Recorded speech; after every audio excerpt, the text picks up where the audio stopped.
is jam-packed to capacity. This is just what it is at the moment. No polishing, no over-exaggeration. You can see for yourself. This is what it is at the moment. Jubilant partisans of the CDC are out in their numbers.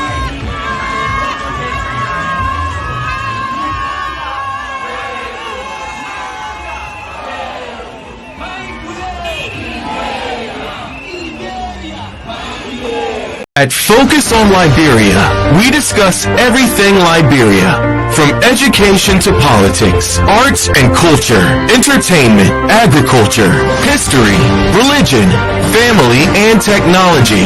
Focus on Liberia uncovers and showcases the best of Liberia and shows the world the truth about Liberia. We educate, elevate, and promote all things Liberia.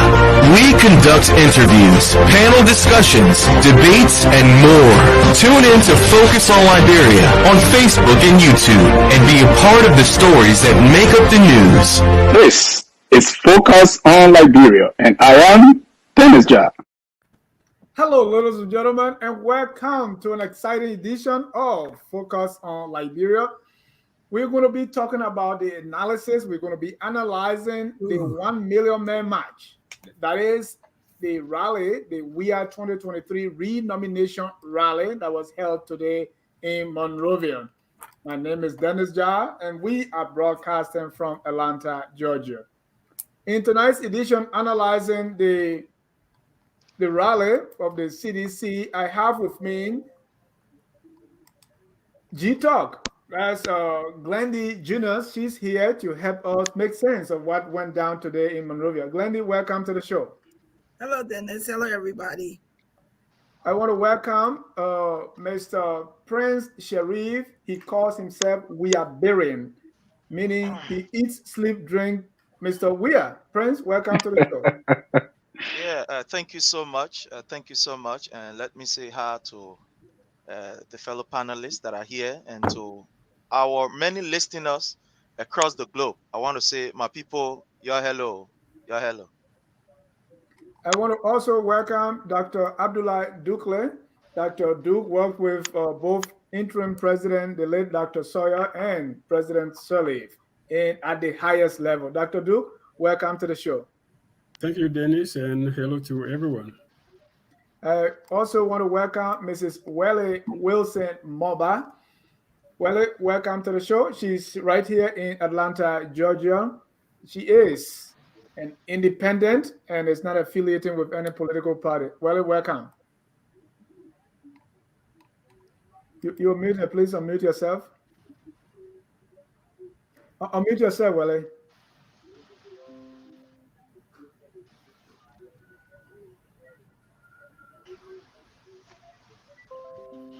All right, let me use that time to welcome Mr. Moba Keseli. And Moba, what's your role again in the ANC? He's one of those who work very closely with the TPP leader and ANC standard bearer and political leader, Mr. Alexander. I'm the Secretary General of the ANC Youth Congress. Right. And Moba, you've come a long way. When you started as the youth, I think that you alone was in the youth group, but now see where you are. No, I wasn't alone, but it's been growing steadily. I mean, over the years, we have increasing numbers for sure. Yeah. Good. Last and definitely not the least, I want to welcome the unquestionably independent-minded Robert Glickman Gagwa Jr. Robert, welcome to the show. Dennis, thank you so much. It's great to be on. Good to be on. This is the first time I actually on a show with my auntie, G-Talk. I respect her irrespective of our disagreements, and I think I've been on with Prince before. And this hard hair picking, more back. So it's great to be on. I look forward to the discussion. Thank you. Thank you. At the beginning of the show, we played that clip from the CDC Weah re-nomination rally. So let me start by asking the Weah-barian, who's the seditious here, Mr. I want us to go around the room and starting with Prince. The purpose of the rally. Why was this held, and what's your initial reaction to what went down today in Monrovia. What was the purpose of it? All right. Thank you so much, Brother Jay. Ja, Ja, please. thank you so much, Ja. I'm sorry, Brother Ja. Thank you so much. We are elated to be on this platform with distinguished people, and we see it as an opportunity. And let me give glory to the Almighty God. Some people say the Almighty Allah, or however they call Him, that we are here. This is the beginning of a new dispensation in our Liberian politics, where people or young people like us can come and be able to express our idea, discuss issues relative to, our body politics. Yesterday, some of us, even if we were around, we were never to discuss the issue of politics.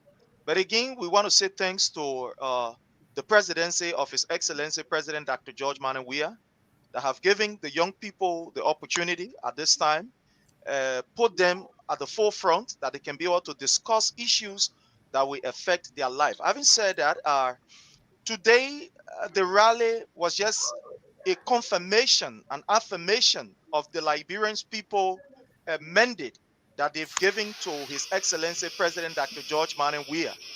Today, what we saw in Liberia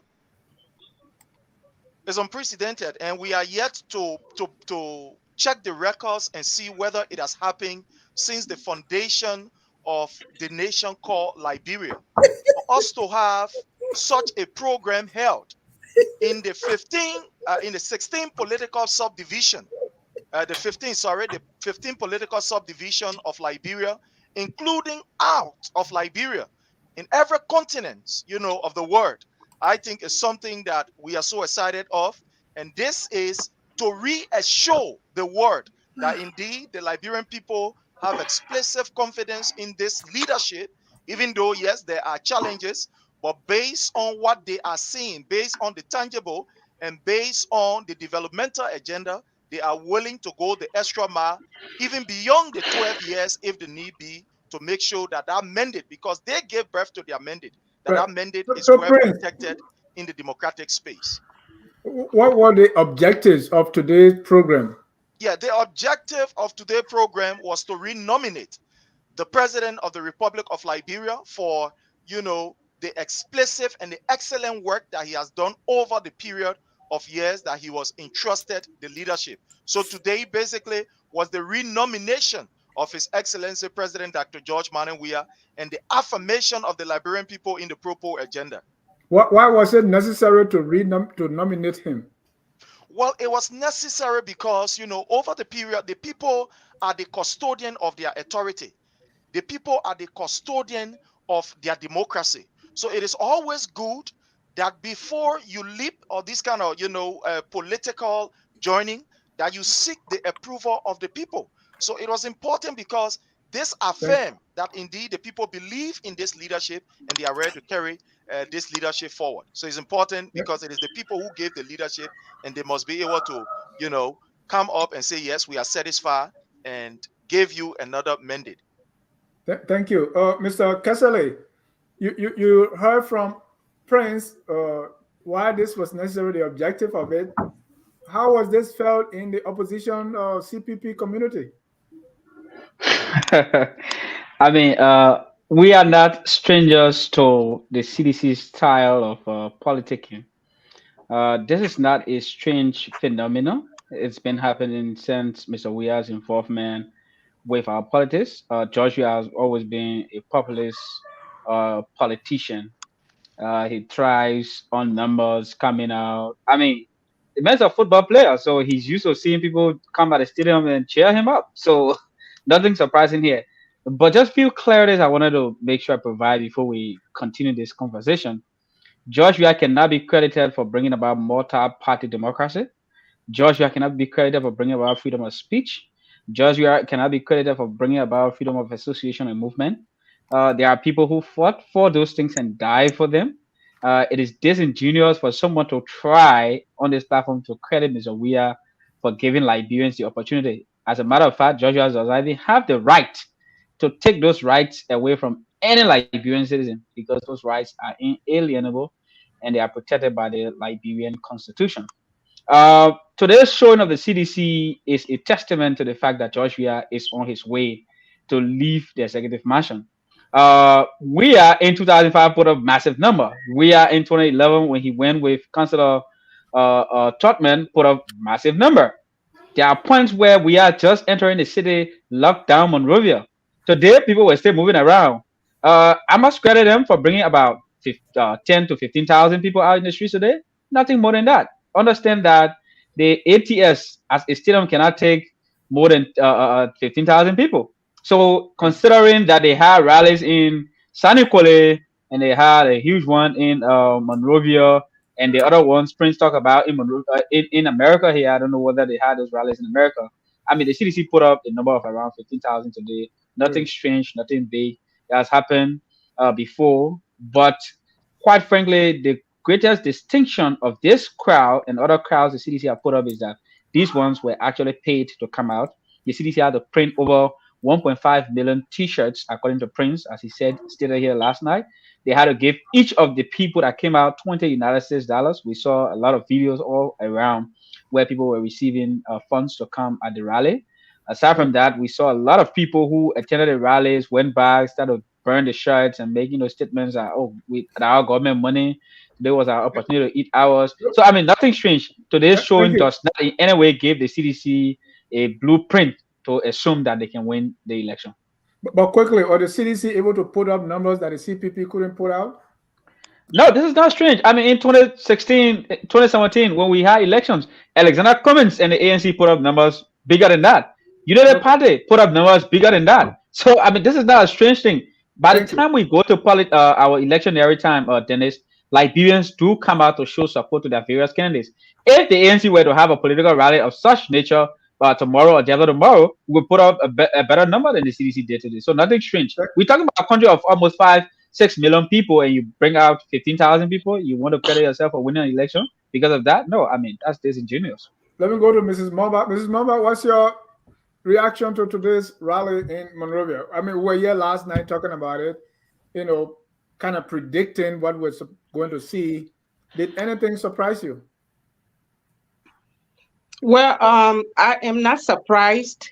First of all, President Weah is very popular with the young people because they look at him as a role model, especially those little boys or young boys love the sports, and so they still like him for many reasons. And so the number that was put up today, well, I must honestly commend him, in terms of the number that came out today, in spite of the hardship that they are going through in Monrovia for most of them.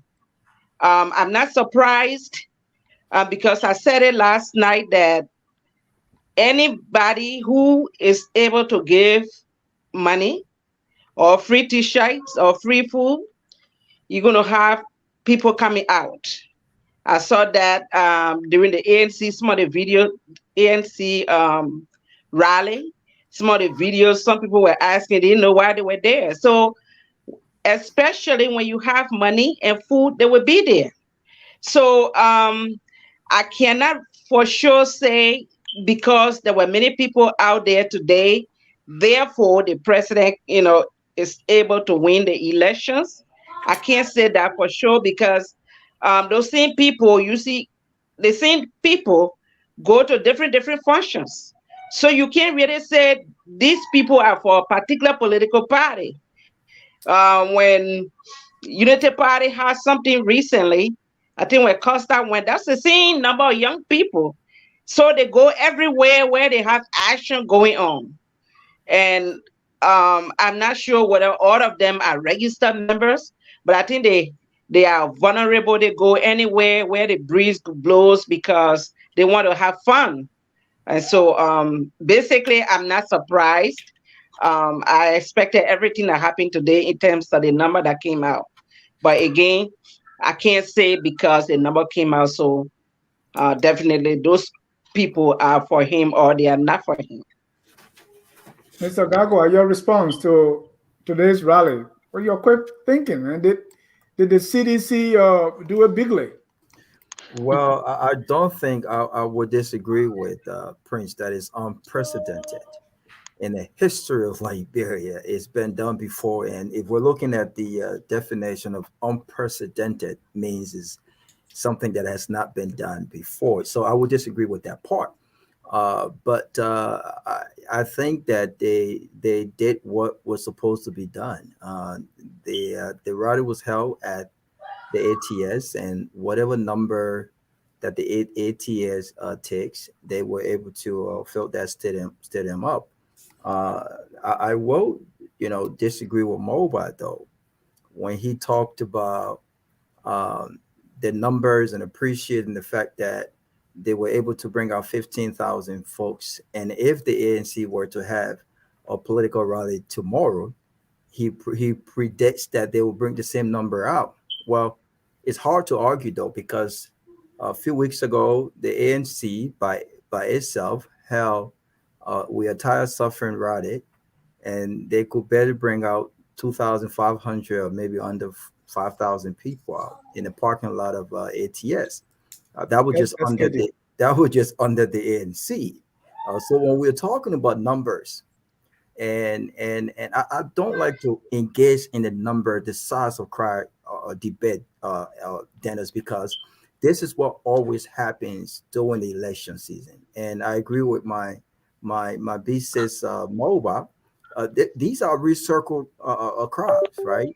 You will definitely see them at the ANC event. You will see them at the Unity Party event and other parties. But with regards to the objective today, I think that as an incumbent, I think that the president did what he was supposed to do. People came out, and irrespective of what you may think about his possibility, you can't look at those numbers and predict that, well, because he brought more folks out in 2017 somehow means that he's on his way out. There were different statistics. The SKD takes about 34,000 people or more, right? They were at the ATS. You cannot bring 34,000 people at the ATS. So one will conclude that there are more seditionists, there are more folks who sympathize with the government, who were probably not part of the rally today. But overall, I think they did what they were supposed to do, and it definitely boosts the momentum for the campaign coming up. Thank you. Glennie, was this rally necessary in your view? And what do you think Mr. Weah and the CDC trying to accomplish here? On mute, please. I don't know if it was necessary. I think as a political party, maybe it was necessary for them to have a show because there have been a lot of things that have been said to the government. So maybe they needed to come out to have a show. So for me personally, I think every political party, if they have an opportunity to have a rally, they'll do it. Because I think their focus is on numbers. They want to see the crowd, who had the most crowd. I also want to agree with Robert when when Prince is talking about unprecedented. We're seeing crowds all the time and they're recycled all the time. For you to say that you haven't seen it in the history of Liberia, that's kind of funny, but that is a sedition. So what do we expect him to say? He's going to say what he needs to say to be able to uplift his base. Now, I think they accomplished what they wanted. Because if they worked hard, if they were able to go to different areas to mobilize the crowd, and then they were able to not use SKD, but use Anthony Tottenham Stadium, ATS, and almost fill the place, I think they got what they were looking for. They got to see pictures. But then you have where people now are, Facebook, social media era, there's so many history of pictures there. So then you have the 2017 ANC picture. Then you have the Yombli Kanga Bassa picture. So now all we're looking at we're looking at same recycled people. And it's almost like, how do you split the crowd to equate it to elections and winning elections? So I don't know how they accomplished that today. I think just to come out and show a face, I think they did that. I also think their focus was so much on the crowd that it wasn't playing well, that you could see with the people in the crowd, the security aspect, there was no security. Everything was it was like people just flooded the place and they sat there and like, if something traumatic had happened today, for me being a healthcare worker, that was a concern for me. But I think if they spend money, we saw videos, if they spend money to get people to come there, if they gave them free t-shirts, then they, whatever work that they did in the background, I think they accomplished that. But to say that when you hear Prince saying yesterday was 1.9 million t-shirts printed 1.2 or 1.5. 1.5, he said, and then somebody else that was a poster there for another citizen saying 1.9, and Anthony Tottenham said they couldn't fill that. What is interesting also is we live outside of Liberia. So when Mr. Gaiman was saying last night that this is an international global program, it would have been good to see, to have clippings of the different areas and people gathering. I didn't see anything in the USA today. I didn't see any rally in the USA when we heard from Prince that the 300 people in the DMV area that I live in were going to come out. We didn't see any pictures. So whether they accomplished, that's left for them to say. But I think with the work they did, the fact they were able to fill up the place, I think they did something today. Dr. Duke, you've seen a lot of these. What do you think the CDC set out to accomplish here, and to what extent have they realized their objective?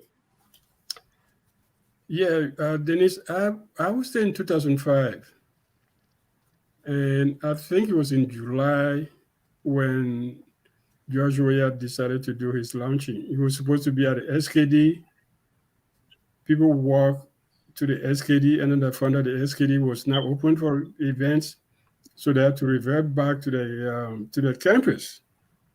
That was the day Monrovia was shut down. I had never seen so much people in the street ever. I was in the car with Chiawon Gonglo from Fish Market to VP Road. It took us 3 hours in a car. We couldn't move, and that was at 9 p.m. after the event was over. So that crowd was bigger than this crowd because the whole of Monrovia was shut down completely. It was not the same thing. And two, when you talk about crowd, there's something you call the Air Force One effect. Wherever Air Force One goes, people go. Air Force One attracts people. That's the president. The president microphone attracts people. And when you print 1.5 million t-shirts and berets, and you have rice, and you have water, kids who have nothing to do will go in the street and follow you on a Saturday. Trump used to make fun of Biden and say, "Oh, I fill stadium everywhere I go." But Biden only, he sit down in a town hall meeting and 20, 40 people talking to him. They don't even know what he's talking about. But that was his thing. He said, but everywhere Trump went, stadiums and halls were full to capacity everywhere. But he didn't win the elections. But Dr. Duke, so why the ANC or the Unity Party can do that? Why are they not filling stadium? I don't know why they're not doing it.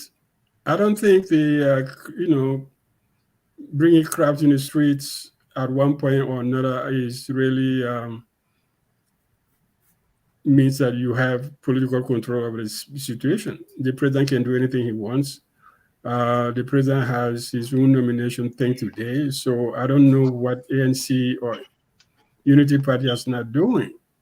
But that's not the point today. We're talking about this movement, and my point is, Monrovia, you get a crowd, you buy. You buy a crowd, you get that crowd.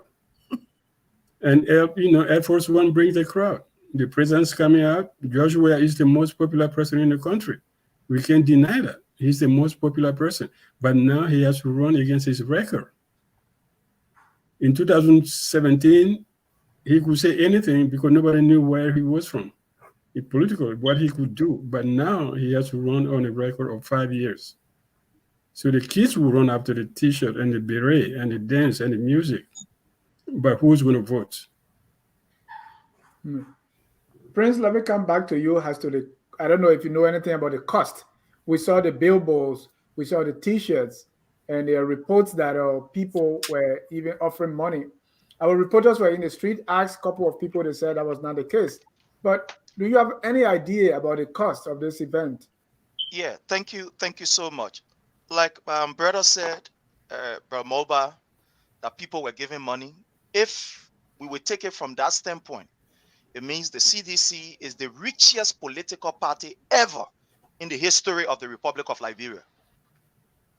I repeat, if people were giving money to attend that program, there is no doubt that the CDC is the richest political party since the establishment of a political institution in Liberia.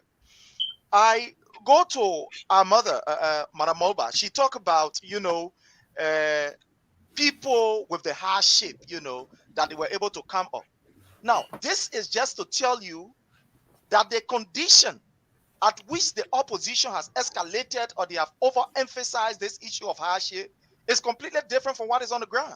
Because there is absolutely no way that a man will not be able to afford, or the level at which this issue of suffering has been escalated, that people will go on the street. It's not possible.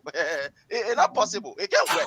It can't work. So this is just to tell you that the people are no longer listening to, this year say political rhetorics that people come up with. Oh, the people suffering. The people had tire suffering rally where they spend 70,000 plus. That amount is still, we believe is more than that. They could not even pull the crowd that could fill up this studio. They could not pull the crowd that could fill up this studio. And let me say this, it was not the ANC alone. I listened to my brother saying the ANC. It was the opposition political party.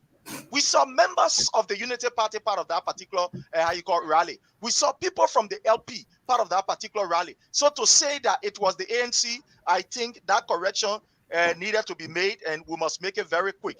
Let us come to the issue of recycling people. Like address the issue of the cost, Prince. Yeah, we'll go to the cost. We'll come to let me just lay on this. We'll go to the cost. Talk about recycling people.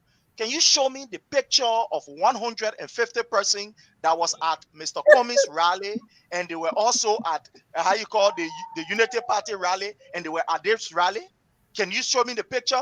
Because if you say they are recycling people, it must be done by looking at the photo. Let's get a photo of this. Oh, their face were here. Their face were here. Their face were here. Then we'll know how to we'll know how to argue it. But that is not the issue. That is not the issue. People will always find way to be able to please themselves. But one thing I observe on this platform, which I must commend everybody, there's nobody that said on this platform that the CDC did not bring out the number that we said we're going to bring out.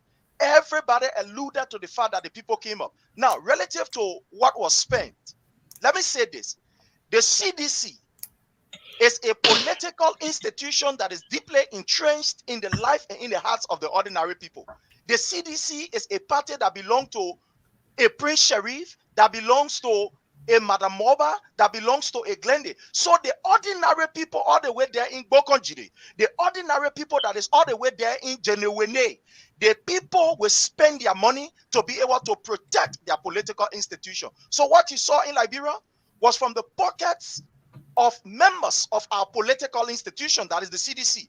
The ordinary people, in fact, the teacher went out today and you saw people. Thank God that you played the video, that there were people also. I don't know whether these people didn't see it. There were people also.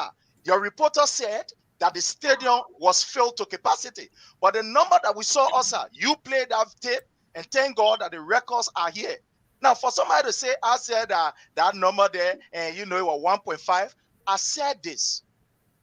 The program was held in the 15 political subdivision, which is unprecedented. Again, I will say it, which is unprecedented. I am yet to listen to any political party since the formation of Liberia that have ever had such a unique program without any casualty, without any major incident. Thank you. Do you have an idea how much this rally cost?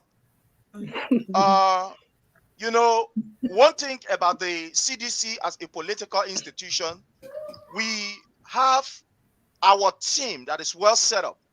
Those that are responsible to be able to interpret or to be able to tell us about the financial aspect, they are there. So right now, I cannot outrightly say that it is this amount, it is that amount. But what I can say is that whatever amount that was spent from the ordinary partisans. They put everything together to make sure that today's program was very successful. But as it relates to the amount, we need to seek further clarity. Thank you. Glennie, one thing we always do is sometimes the opposition, other Liberians, they kind of set a low standard for the CDC and President Weah. And so some will challenge him on crowd size. So when he meets that criteria, you can say it was successful, right? Sometimes people challenge you, say he knows nothing, he can't read. So when he calls a word like macroeconomic fundamentalism, they celebrate because we ourselves set such a low standard. When it comes to the execution of the rally today, will you say based on the standard that we set, was it successful? So I would let me differ from that first, okay. Because the first thing is we have to be fair, and no matter who we support, we have to be balanced. We have to be really, really balanced. When Prince he was here last night, and of course, the news is all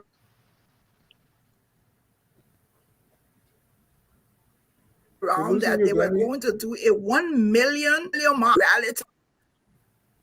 Can you hear me? Okay, you can you hear me? Yeah, we can hear you now.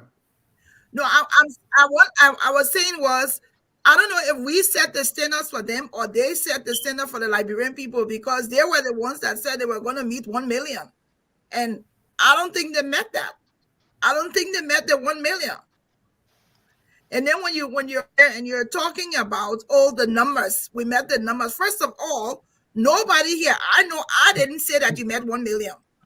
I know I didn't say that. So to come and say that everybody on here, nobody said what I did say was, if they used Anthony Tubman Stadium, and with the work that they did, with the space that they said they were going to use, they were able to come up with numbers in the venue. But to say that they met that 1 million, no, they did not. I don't think they met it, and I don't think anybody set the standards for them. They set the standards for themselves. And to hear him say that the ordinary people supported this rally, that's funny. That it's so funny and sad that I don't even know how to respond to that. For you to come and say the ordinary people, and then to say, oh, here man is in Latin. Can Robert share the same view that Prince is saying, that people are not suffering, that people are catching hard time in Liberia? To be fair and balanced, can you truly just say with a straight face that people are not catching hard time in Liberia and that they're okay? I mean, for real? We understand that you have to support a political party, but when you have people involved, you have to be able to be fair, and you have to be able to speak truth to power. You're not talking to people, novices here. Everybody on the platform here, we're informed people. So you can't just come and just say whatever you want to say and think we're going to take that. No, we're not. So whatever standard they set for themselves, they didn't meet it because they wanted to do 1 million. They didn't meet 1 million. We may not know, but let's talk about the success criteria for this rally and if that was achieved. Will we call this a successful or unsuccessful one? Let me start with Dr. Dukley. I mean, it's what CDC wanted to. They wanted to flood the streets. They wanted to bring people out in berets, and which actually, you have to worry about that you have to have a political party wearing berets and uniforms in a civil society where we want to move away from, that kind of mentality of subjection and submission to one order. I think that's sad that, on the surface, they have, the camera can show, they have the crowd, they have the people, from BTC area to somewhere to everywhere you want to. But for our democracy, I think it's a sad story if people have to wear a uniform to identify with a political party like we're back in some kind of guerrilla movements. So, for themselves, it was good. Mm-hmm. They had what they wanted. The president got the images that he wanted. He got popularity reaffirmed by the young people, as always. And I said it. You can never beat 2005 because I was there, 2005. And at the time, I was writing for allafrica.com. All Africa sent me to cover the elections. And 3 days later on, the guy asked me, the editor who is still alive, he said, how do you still believe that Ellen can win this election or somebody else can beat George Weah? I say no. He has the kids, but they're not voters. And Robert, yes, I'm still there. Robert, was the rally successful? I Whatever mean, that means. what is the criteria? I mean, we don't know what the criteria are, but from a CDC perspective, if you ask them based on what they set out to achieve, they will say that it was successful. And just us presuming if part of that success is the size of the crowd or getting out 1 million people or filling out the stadium, whichever stadium that might have been, then one will say yes, they achieved their goal.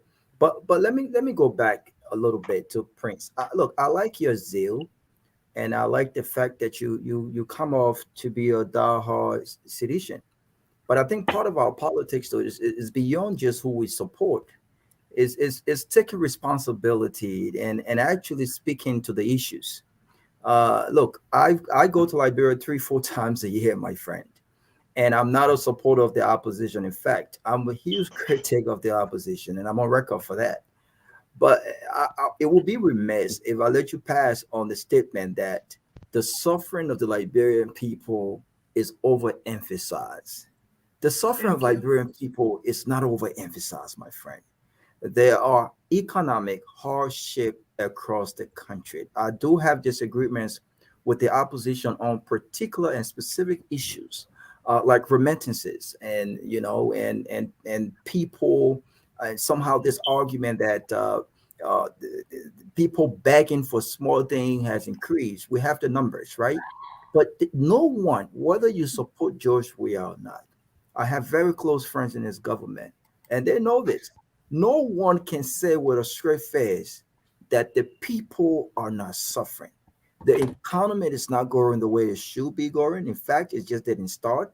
It started in the first third year in George Weah's administration. And I've said if I was the president who were thoughtful about his own legacy, in the PAPD, they committed to uplifting 1 million people out of poverty. Let me ask you this question: in your own judgment, do you think that they've done 25% of that? How many people have been uplifted out of poverty? I don't think they've done that. So government can take responsibilities and still argue. Look, I I need some time. There were some challenges, and we need some time. But for us to continue to put out this narrative that this suffering of the people have been exaggerated, have been overemphasized, I think it's wrong. This whole argument, Dennis, about the cross size now and then in 2005, and I will disagree with my old pops, Mr. Dukley. Look, and you said it right. George Weah did not have a record to run on in 2005, but he sure had one in 2011. George Weah was a senator. He had one in 2017 to run on. He wasn't some guy that came out of the sky. In 2005, they said, well, you're not educated. We don't just want a soccer player. The responsibilities are enormous, right? He went back, got his education, whatever education. We can question the strength of that education, but he came back and he worked in the government. He was given responsibilities as peace ambassador. There are record there. And so when the Liberian people elected him in 2017, he had a record to run. The question is, are we asking the right questions during these elections? Are we actually holding our elected officials accountable for their actions? What were George Weah promises when he ran as senator? And did he live up to those expectations when he ran as president in 2017? So to land, I think that this election will be it's consequential. It is my hope that we vote the right leader. I have a lot of reservations, my own personal reservations, and a lot of my friends disagree with. But we can't just sit on this platform as we discuss and that set these issues and just put on our partisan cap. We have got to think about our country and where we find ourselves right now. And leadership wise, economic wise, a lot of issues, a lot of things are not going right. The question is, who do we replace George Weah with? And if that objective should just be replacing George Weah with just anyone, I think there where my disagreement comes in lows. Dennis, can I just say something very quickly? Yeah, sure. 20 seconds. I don't think when I said George Weah was running without a record, he had never had a record of management of a government or an institution when he was elected. And when I said 2005, yeah, 2005, they were running behind him because he was a soccer player. In 2017, he claimed to be a man who has credentials that can change the country and put, this agenda or pro agenda. And in 2017, George Weah had no record. All we need was in the Senate. He was mute, bobo, never spoke, never made anything happen. But he said it himself. People elected me without me doing anything. Or nothing. So that's what I'm talking about. He didn't have a record of accomplishment. He didn't have a record of mistakes. He didn't have a record of anything because he didn't do anything except play soccer. And the kids knew him for that. That's what I meant. Well, I still In think 2017, he did not have a record. I still think that's a moot point, though. I disagree. Robert.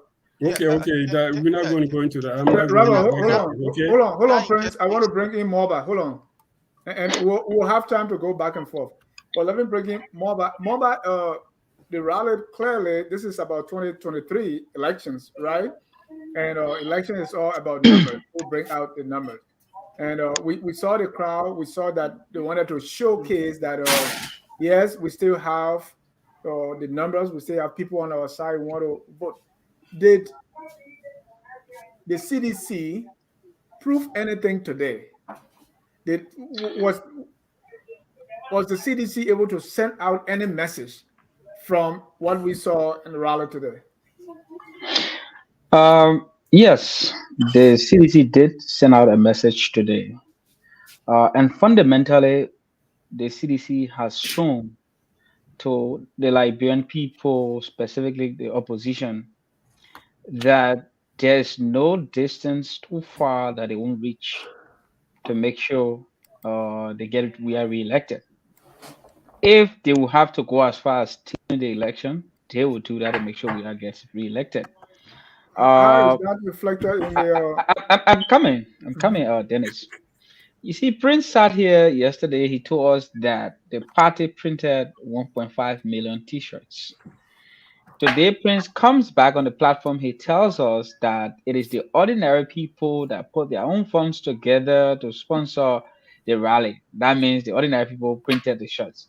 Contradicting statements. Prince cannot openly tell you how many dollars the CDC spent on the rally today to have all those buses out there to print the shirts and everything. The CDC is clouded in secrets. The CDC does not govern as if they are the ones in authority. The party spent pretty close to $1 million United States dollars just to bring out 15,000 people. How can you want to claim that because they brought around 15,000 people in the streets, they have won an election? I mean, that is living in some utopia, and that's very far from the truth. All we see here is that a party that is desperate to get reelected, a party that has failed, and they are trying to do anything they can to claim any number they can claim to see that as the Liberian people's approval of their governance of the state for the past 5 years and going to 6 years, which is far removed from the truth. Because look, we are almost 6 million people. 15,000 Liberians cannot be a good measurement of the feeling of the Liberian people. There are millions of people out there suffering and languishing in poverty. We all do agree on this platform, including Prince, that there are more poor people in Liberia today than George Weah met when he became president. We all do agree that there are more people going to bed hungry today than there were when George Weah became president. How can we now assume that because they brought 15,000 people in the streets today, they are going to automatically win the election? No. But Dennis, there's something that caught my attention, and that should catch the attention of every Liberian citizen, particularly FOL and other independent media houses.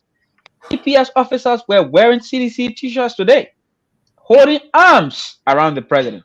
That is totally unacceptable and a violation of the Liberian law. No EPS officer or state security officer should wear a party paraphernalia at any point in time. Let me read for you what Section 8.3 of the National Defense Act of 2008 says. And it says, as citizens, all members of the AFL have a right to a secret vote, but in all other ways, they should be politically neutral and shall not join, support, participate in the activities of any political party or similar organization. Today, we saw armed EPS officers in CDC t-shirts. Are these people telling us that the EPS is now a Weah EPS? When Georgia gets beaten, who will allow those officers to provide security for the next president of the republic? EPS officers are supposed to be beyond partisanship because they are paid by the like say other visions that are to be a lot of this. Mamba, there's a problem with your audio. There's a problem with your audio, Mamba. And let me go to Mrs. Mamba. Why? Yeah, let me. Can I make my? No, I'm back. Don't make that make. Yeah, please conclude. So, as I was saying, the CDC today showed to us that they are so desperate that I mean, how is that desperation, though? That is desperation.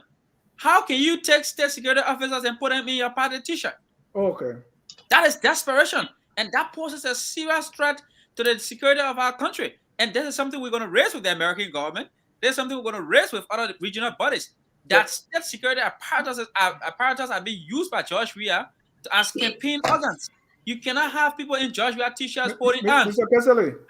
Yes. Before you proceed, and I like that you mentioned that I didn't, and I will look at the video again. I didn't watch all the videos. I can send you pictures. Yeah, but here is the thing. What is I was going to ask you the question, what is the opposition going to do about it? Because what we can see is that it is possible that even state resources were used for political rally of the ruling party. And I was going to ask you what the opposition going to do about it, and you are saying you're going to go to a foreign government. George Weah is on record for not respecting Liberian citizens. George Weah is on record for deliberately attempting to violate the rights of Liberian citizens. The only time George Weah has ever calmed down or taken any step is when the American government mounted pressure on him. That is the only time we saw George Weah budging. George Weah attempted to stop the retired suffering rally we had.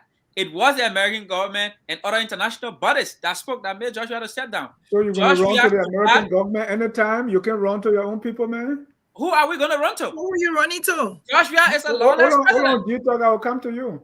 George Weah is a lawless president. George Weah does not respect the laws of Liberia. George Weah believes that he is the constitution, that he is Liberia, and he can do anything. Haven't you heard George Weah saying that people should be happy that he can allow them to speak publicly and freely? Haven't you heard George Weah saying that people should celebrate him, that he's the kind of president that allows people to criticize him? George Weah thinks he's beyond reproach. He's beyond questioning. We cannot run to George Weah to talk about that. If George Weah respected Liberia and Liberians, he wouldn't have put our state security officers in CDC t-shirts and give them arms. Our lives in Liberia as opposition folks are at risk. We cannot have police officers and EPS officers holding arms in CDC t-shirts. They will shoot us. Thank you, and that's very valid. But G-Talk, you said the last time there was a problem, we have two of our sitting senators running to the American embassy to do something, to ask for what it is within their power as certain lawmakers. Now, Mr. Kessley is talking about you have a violation of the Constitution, and he's saying he cannot use the laws in Liberia. He's going to run to the American embassy and ECOWAS to beg for somebody to do what we as a country, as a people, can do for ourselves. What's your take? So I want to say that I side with what he's saying, because this is precedence. You're seeing that nothing is happening. I mean, who are you going to go to? The senators? You're going to go to the speaker? Who are you going to go to? Who's going to do something? When everybody seems to be in the pockets of the president, who are you really going to go to for them to effect a change or to do something? So this is the precedent. This is what has been happening. People see that if they take it to President Weah, nothing is happening, so they just say, "Let's go to the foreign body." Thank you. So Robert I mean, wanted to come who in are they first. going So to? after Robert, there will be you, Prince. No, Dennis, let me just say, you think the government is going to do something about those EPS people we saw today with T-shirts on and the guns? Test the system. You think Take them to so? court. Okay. Look, let All me right, say maybe this. the opposition should do that. Let me say this. I will appreciate Moba for actually bringing that up. I think I concur with him on this one though. The EPS is not a government. It's not a particular party entity. No, we all agree on that. I think they should be ran independent. But where I disagree, where I differ with him though, is the fact that every time something happens, we run to a foreign government. And I understand where you guys are coming from. But the presidency is perhaps the most powerful we have the most powerful presidency in our country. But beyond that though, we also have legislators, right? What I want to know, Dennis, is what is the percentage of opposition legislators in the House? Because you can't tell me that every single lawmaker supports the president. You can't just tell me every single lawmaker supports the president. And if there are roughly 45 or whatever percentage of opposition lawmakers in our country, why is it that when every time something happens and the executive fails to do its constitutional requirements or they break a particular law, no one says anything and everyone runs to a foreign government? Then what kind of government do we have? I mean, why are we paying these guys if everyone just works at the will and pleasure of the president of Liberia? This is absurd. And it's actually sad that in the 21st century, we continue to take our issues to foreign government. There are times and times for that, and I understand that. But we cannot continue as a sovereign nation to run to foreign government every time something happens when we pay lawmakers ridiculous amounts to represent their people. One other point I want to make, though, is that where is this whole thing about what Mobile was saying earlier about stealing the election? Let's stop this. Let's stop these kinds of narrative. Look, the people will decide who the next president of Liberia will be. And may God bless his heart and may his soul rest in peace. You just struck a chord, Dennis. One political leader in our country that tested this judiciary system, irrespective of who he thought had them in their pocket, was the late Councilor Charles Bronskin. I never agreed with him on most things, but he tested the system. When he felt that there were irregularities with these elections, he didn't go in the bushes. He didn't make baseless and just throw out accusation. He went to court. Whether he won those cases or not, we watch the system being tested. Look, let's test the system. These elections have been won. I remember in Maserati County, the Maserati Senator Abraham Darrow Dillon the other day was boasting about, and I think Mobile and others made posts about what they did not do in Maserati County. And Robert, you were only adding a point, so just take to one thing. Let me go to Prince to get his point across too before we go to Alex. Yes, sir. Let me just start off from the last point that my brother Moba made. I think if members of the ANC are listening, this call for his impeachment immediately calls for his impeachment. For the fact that my brother would say who should be impeached now? I mean, my brother Moba. Impeached for the from fact where? that from his position as ANC Youth, Secretary General, he should be impeached immediately. They should make sure that it should be impeached. For the fact that my brother will sit on this platform and tell us that they will use or they will run to the foreign government, then it means that you are not understanding what is happening. Look, Mr. J, let me say this.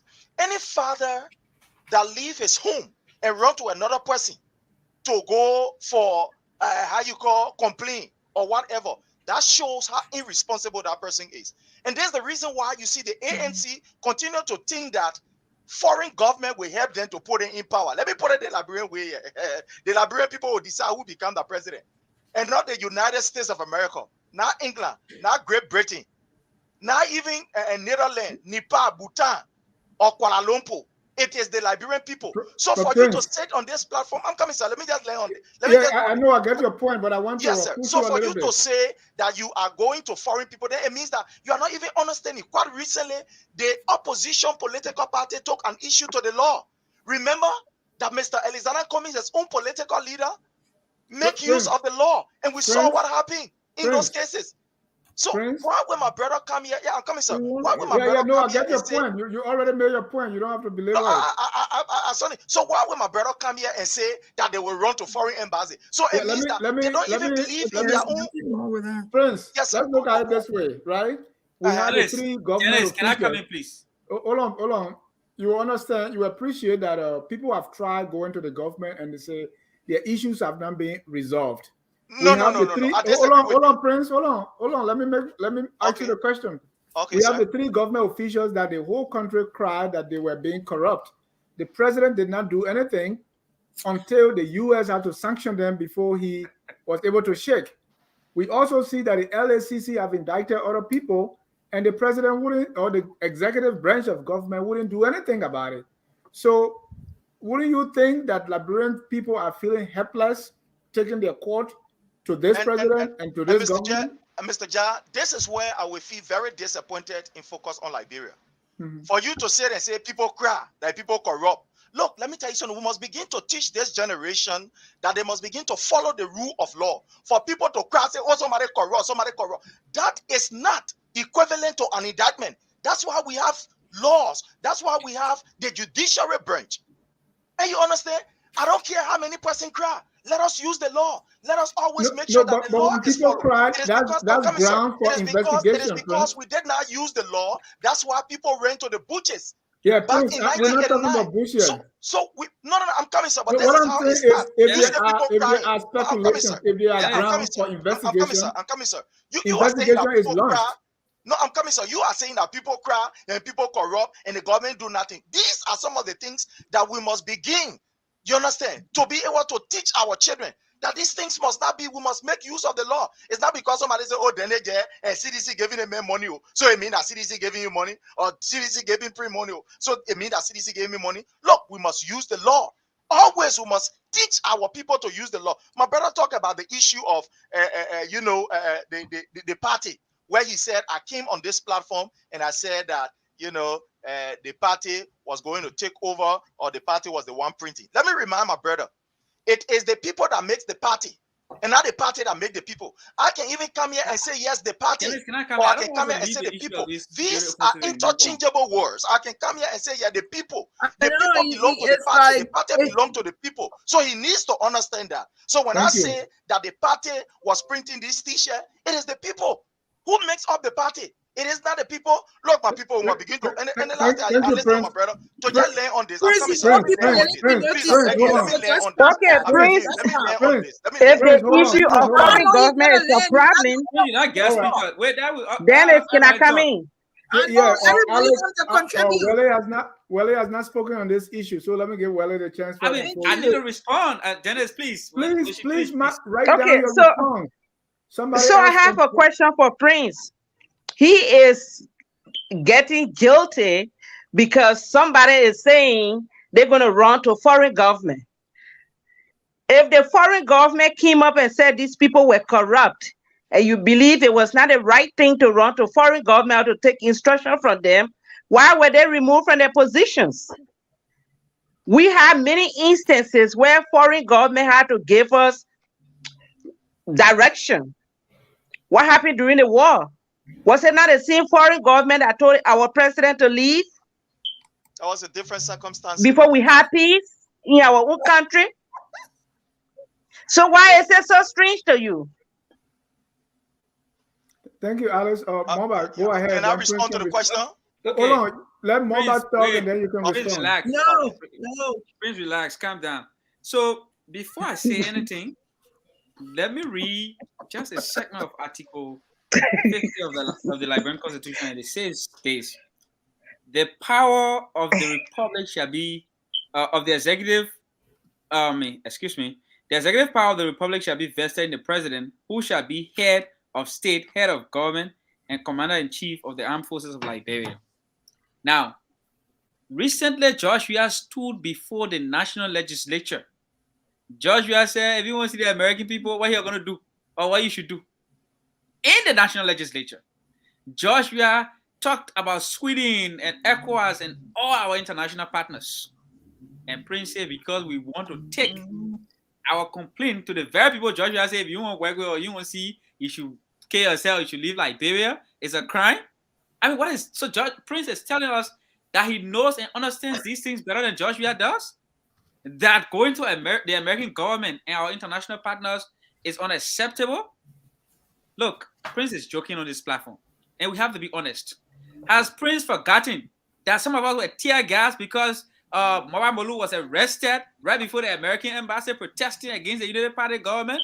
I was tear gassed defending Mora Molu. Has Prince forgotten that? That Vandala patriots and everyone who have been protesting in Liberia normally goes to the American embassy, and that the American embassy has been ensuring that our government has always protected the rights of Liberian citizens? I mean, what is wrong with Prince? Even the senators do go there. Darius Dillon was there with Yombi Kaka Lawrence. Good. And let me tell you this, Prince. I won't lie, but seditions used to go to the embassy when they were I was asked. Absolutely. Hold on. Prince, you have 1 minute to respond. Then no, I need to ask something here, Dennis, please. Our mother talked about the issue of the war. You must understand that the issue of the war was an abnormal circumstance. That is the first thing. The second thing is, whenever you go to this international partner, the first thing they will tell you, I've seen the time with our number. What did Baba Molu do? Have you exhausted your own internal matter?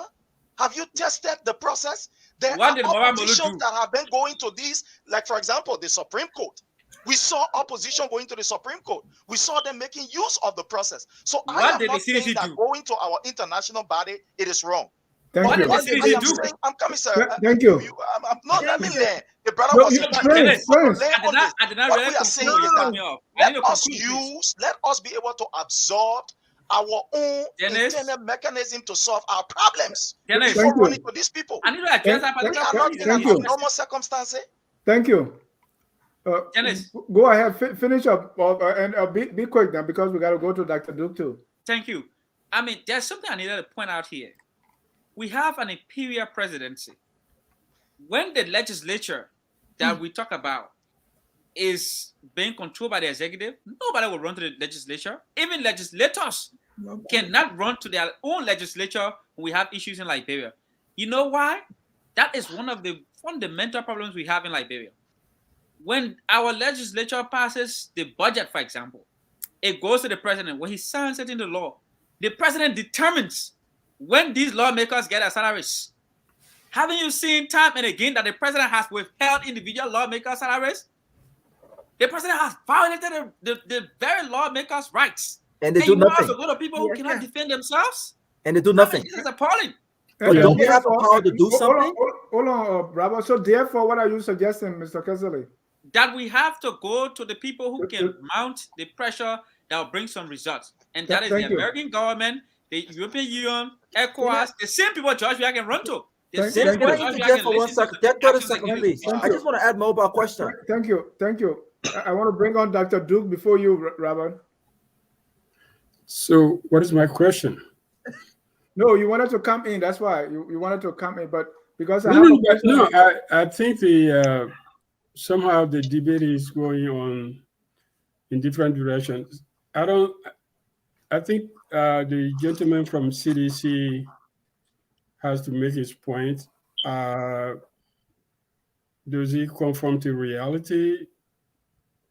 When he always like to talk about the party belong, it's like we are seeing something new. We have been here. We know these things. Citizens is not new to us. Political parties are not new to us. What's happening on the ground and how people are behaving and all of that, people know everything. So it's not new. When I think you should probably, I would say, stop saying, "Oh, this has never happened in the history of Liberia," because you're young, my friend. You're young. We were there. Everything happened. Everything that you see happening now has happened before, and it's going to happen again. Crowd movement, populists, the lies, and everything else. So I don't think George Weah is changing Liberian politics. I don't think so. I think he's going with a wave, and the wave is going to carry him where the people want to go. And sometimes we make the mistake to think that Liberian people are stupid. They're not. In '97, they say, okay, to have peace, we're going to elect George. We're going to elect Taylor. Because if we don't elect him, he's going to go sit back in Banga, and then all roads will be cut, and then there'll be no peace. They elected him. They're not stupid. In 2005, they look at Joshua and Ellen, they say, well, we prefer the woman who talk about election. In 2017, UPP was broken down and Unity Party got no support from anywhere. And they say, okay, let's try the football player. And now they got George Weah. And that's why George Weah has to run on his own record and defend his record. It doesn't have to do with masses. I mean, you can put 1 million people in the street in Monrovia any day, anytime. If you buy that many berets and T-shirts, expensive berets and T-shirts.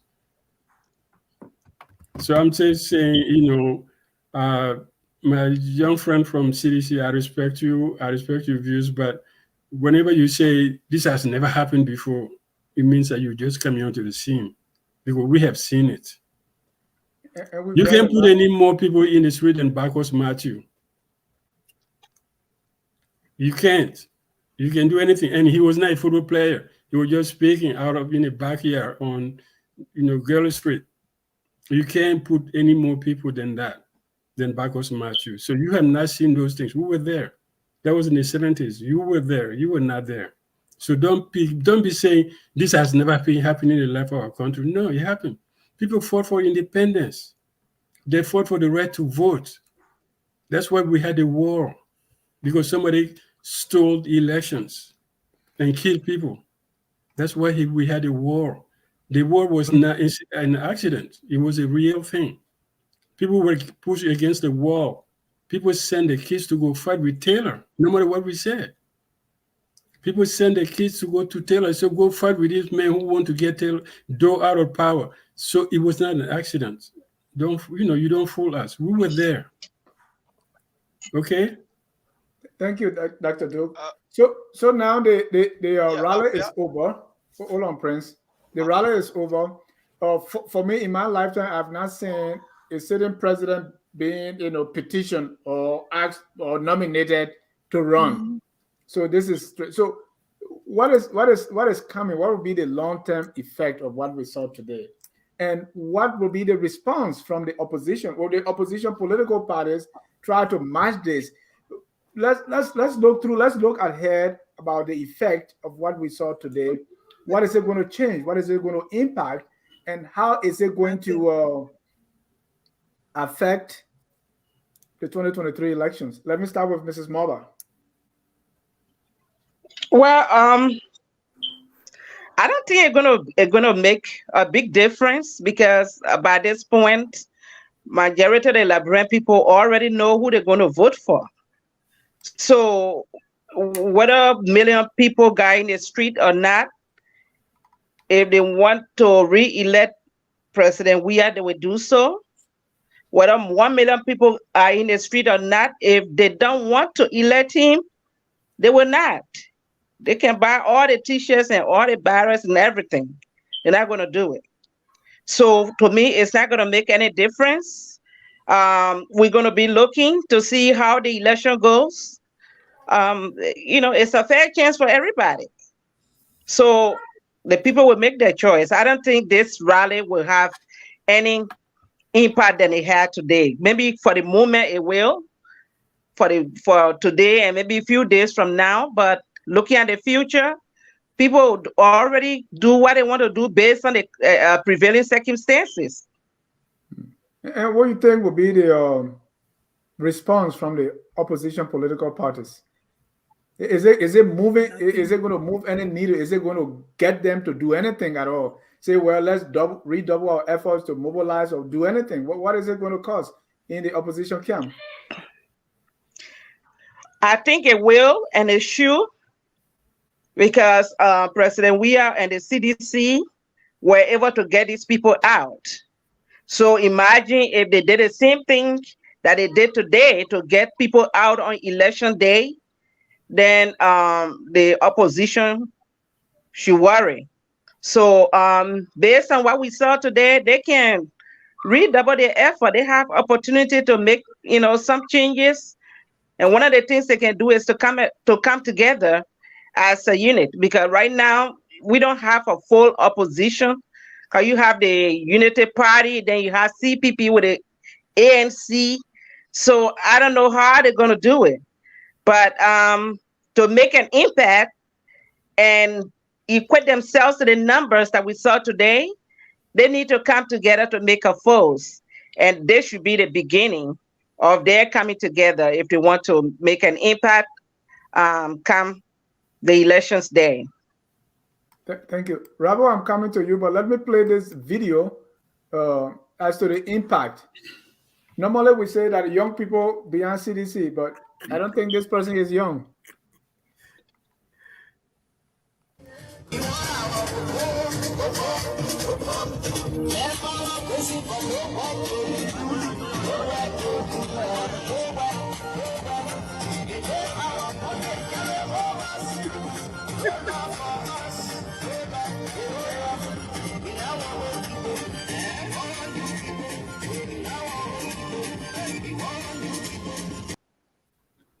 One thing you can take from him, he got some moves.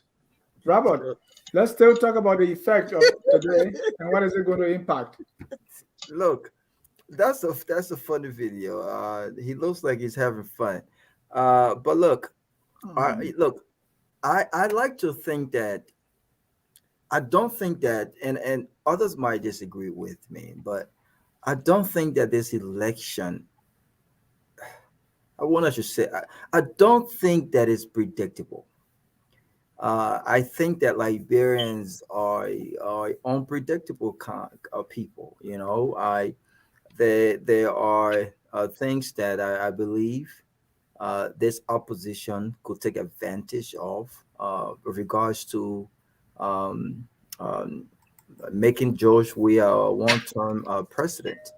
But I think Mobile just said something very profound, which is, and it's an opinion that I share, which is I don't think that they can pose a much more serious threat to the incumbent as divided as they are right now. And these guys might disagree all day, but then it's the reality here is with a divided opposition gives George Weah an added advantage as we approach the 2023. What does divided opposition even mean? Well, divided opposition means that you have a split CPP. I mean, people have their own political parties, so people but there are approximately more than 30 political parties that might participate in these elections, Dennis. So what? And let's assume that three of the 30 are within the collaboration of the incumbent, right? And if the objective is to defeat George Weah in the first round, you defeat that purpose because you're having all of these guys taking unnecessary points.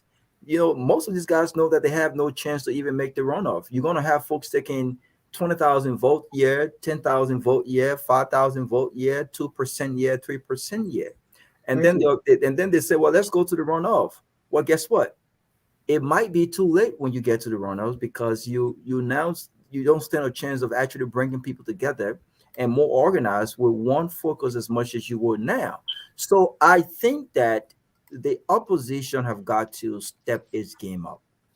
If you want to win George Weah, you've got to put aside your egos, come together with one objective that is not personal, it's not self-aggrandizing, and that is in the interest of the Liberian people. And say, look, here Thank are you. things that we want to defeat, here are things we want to achieve, and to do this, we must do it united. But I think it's going to be so hard for them to win this presidency, being divided as they are right now. Thank you. You know, in my village, they used to say, you know, if you don't evil somebody, your sticks are not evil him.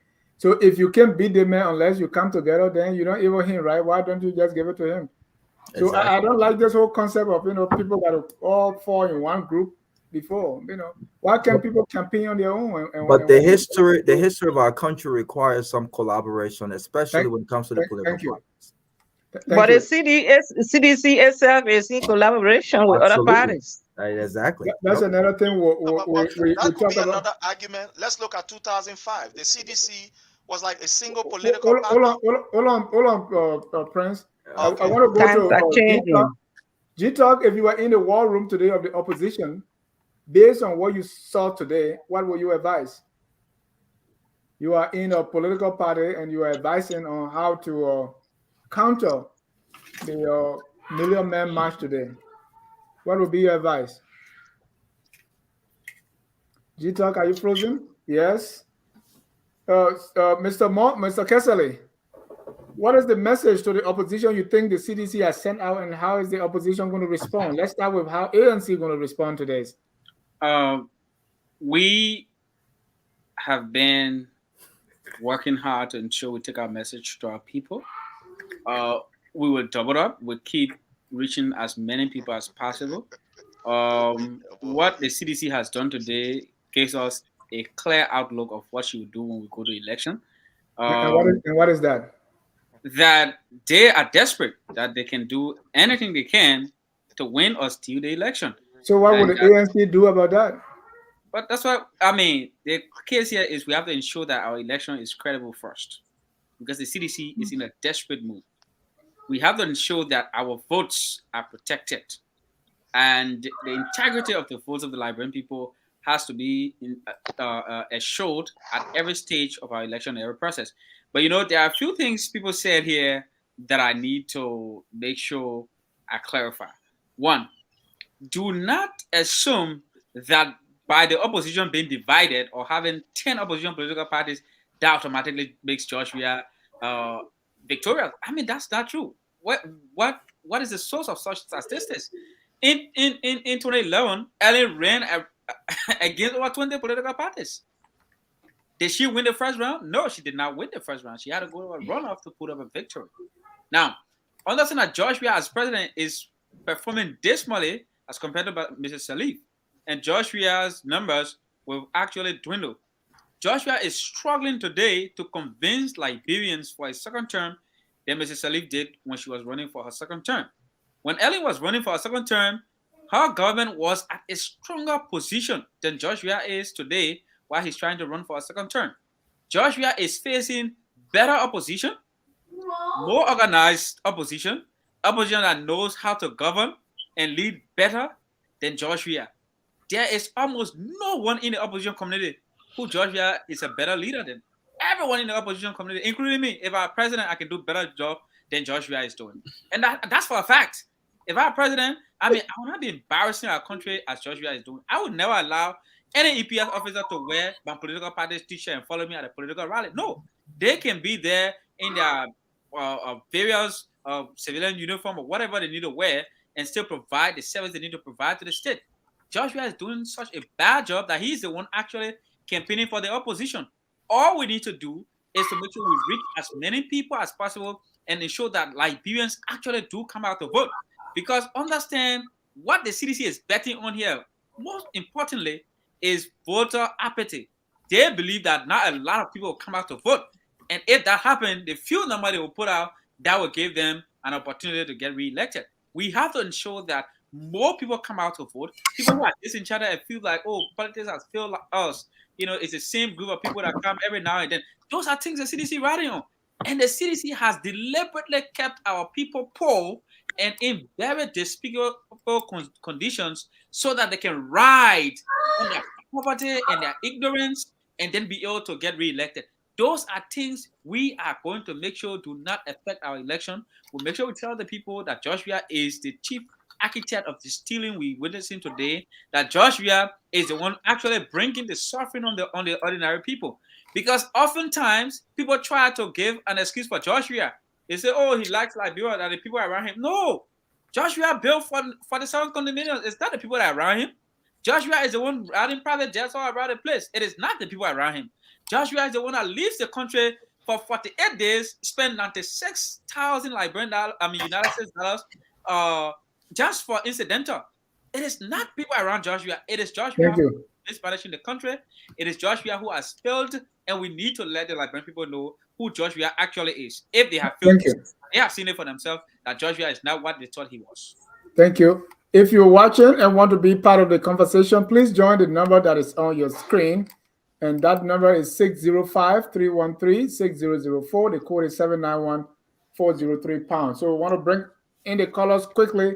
Glendy, yes, Glendy, you are in the war room, and based on what CDC did today, what message do you think it has sent out to the opposition, and how is the opposition going to respond? And if you were advising Mr. Cummings, Councillor Gonglo, or Mr. Bwaka tonight on how to do this, what would you say? I think they should take them seriously. And I don't think that they are not taking them seriously. I think they should go an extra to take them even more serious. Like Malba is saying, I mean, I share the same sentiments he has, but when he's saying that, CDC wants to win at all costs. And whether they do it legally or illegally, they're going to do that. So it's important that the opposition pay serious attention to it. It is also important that if they're concerned about elections not being free and fair, that they plan to us, that they also plan, like Ms. Malba said earlier, they plan to ensure that the voters go out to vote. So they should take this rally today, whatever it was, they should take it seriously, because there's so many things that have come out of it. Paying money, carrying free t-shirt. So all of those things can say, listen, no matter what you do, CDC don't want to lose. So I think they should take it serious. I think it was a message that they're going to do whatever they can to get the presidency at all costs. So the opposition, if you're taking them, whether they're united or whether they're individual opposition parties, they should take CDC seriously. Thank you. Prince, yes, we started with, what you wanted to accomplish. So what message were you sending out to the opposition, and you think you have gotten that message through? Yeah, the first thing is that our message is very clear. The message of the Liberian people is very clear. That comes October 10, that His Excellency President Dr. George Manneh Weah will be re-elected as the President of the Republic of Liberia. That is very clear. Listening to my brother Mulba, who indeed admitted to the fact and concorded with our brother Robert that indeed the opposition political party, they are in a disarray. When you talked about, we need to double up our effort. When will you double your effort? At time feeling winning, at time you can't double effort. You better start playing here. Look, you're taking Liberia for joke. Let me say something to you, Mr. J, and the people here. Let me say this. When we look at all of the political aspirants, all of the aspirants, relax. All of the aspirants, relax, calm down. The person to discuss with on this platform maybe will be the opposition unity party. Unity party. You listening to my brother? He spoke about 1 hour some minutes. He did not even make mention of his own political leader, Mr. Alexander Cummings. All of us, we are the witnesses. This is to tell you that, look, these people, they are not factor that we should worry about. Somebody said the CDC will do everything to win. Let me say this. The CDC have never entered into any political race going there to go play, baby play. We got to go win. And the records are there. Look, the CDC is not a political institution that have ever used a backdoor means or have used an undiplomatic or undemocratic means to be able to take election. My people, we saw the election that was held in Liberia, the by-elections that have been held in Liberia in the past month. This government has proven beyond all reasonable doubt, and I will say this again, first time in the history of Liberia for a political party, a political institution to go that particular route. You understand? Where even in your own backyard, quote unquote, our own backyard, that an opposition will be able to take the day. The CDC don't have any history of using any unorthodox democratic means to be able to come to power. So we will do everything democratically. We will do everything in keeping with law. We'll do everything in keeping with the principle of democracy to make sure that this election is won. You think we can play? You think we can play? Look, let me say, the CDC USA is putting together a 10.5 million budget. Let me say this. I'm coming, sir. I'm coming. Prince, 10.5 million. Let me get on this. Prince, 10.5 million budget that we can be able to support our political institution. Remember, I told you that the CDC is a people party, so we will collect money. 10.5 million budget that will go towards the election. Thank you. Let me bring in at least two callers for now. Let's bring in two callers. We don't want to keep too long. You came late. The first caller here is Aaron Pobler. Aaron, are you there? Hello, Aaron, you're live. Go ahead, sir. Yeah, Dennis, can you hear me? Yes, sir. Yeah, this is Aaron. This is Aaron Pobler. I'm calling from Atlanta, Georgia. Go ahead, Aaron. Well, I just want to address one of your panelists, Kesley. Yesterday, Kesley called Mr. Jimmer a diabolical liar, right? And Mr. Jimmer just said, somebody was solemnized in Mr. Cummings' yacht. And when he read the police statement, that's exactly what the police statement said. Today, he's coming on the show. Everybody saw those pictures of the rally today. Let him show the picture of the EPS officer in CDC shirt with the gun before he leaves the show tonight. Because he is a pathological liar. Kesley, there are the people who go around and carry lies about this government.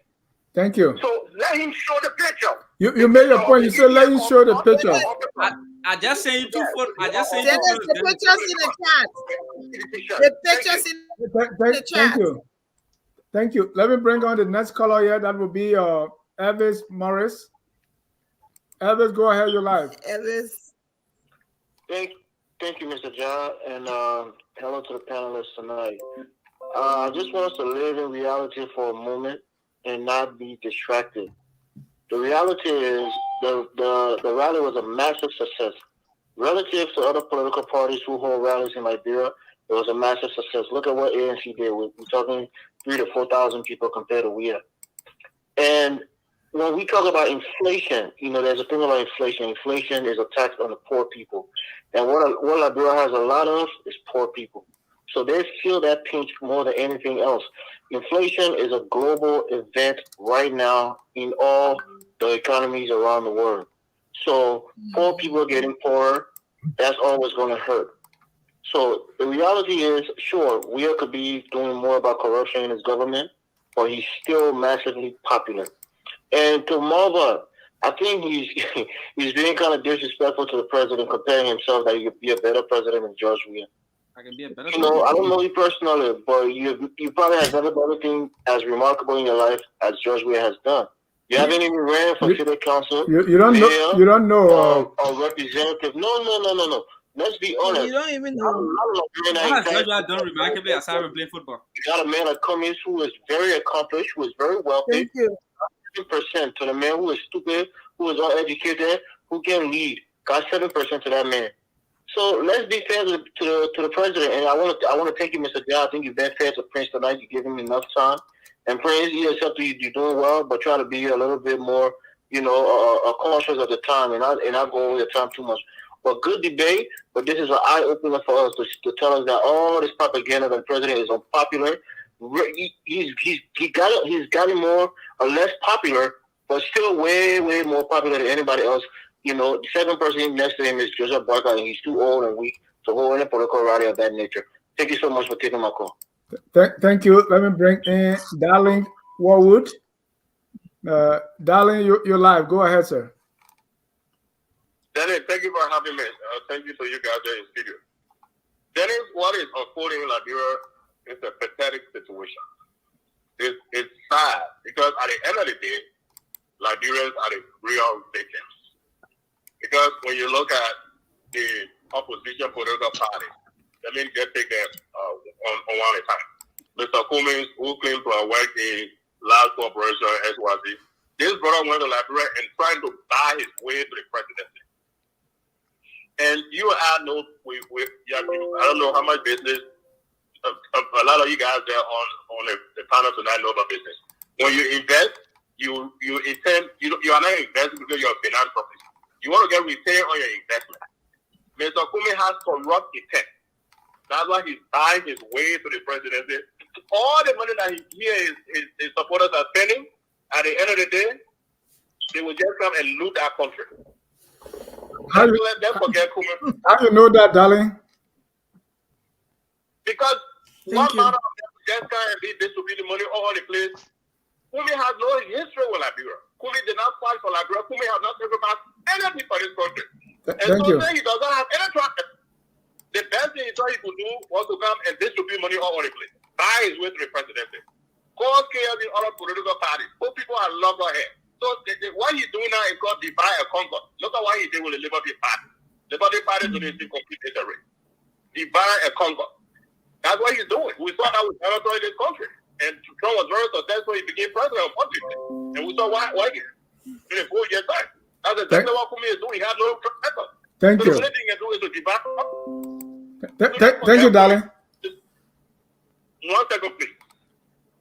Mr. Baga is very old and sick. The only person that assume unfortunately he wins, who's going to be running the government? Bernard Ayure. Just for a second, like we'll think for a second, having Bernard Ayure close to power again. But darling, what does it have to do with the rally? I know, right? What I'm making is this rally, opposition, they all have the same corrupt. They are all corrupt and evil people. Thank you. So Liberians are the victims. This my point. We are the victims. All right. So I think I'm a division, but I think we will be preferable. Then I want to serve under you tonight. Okay. Yeah, we are not to tell Liberia. If you put better Liberia, you will tell our country.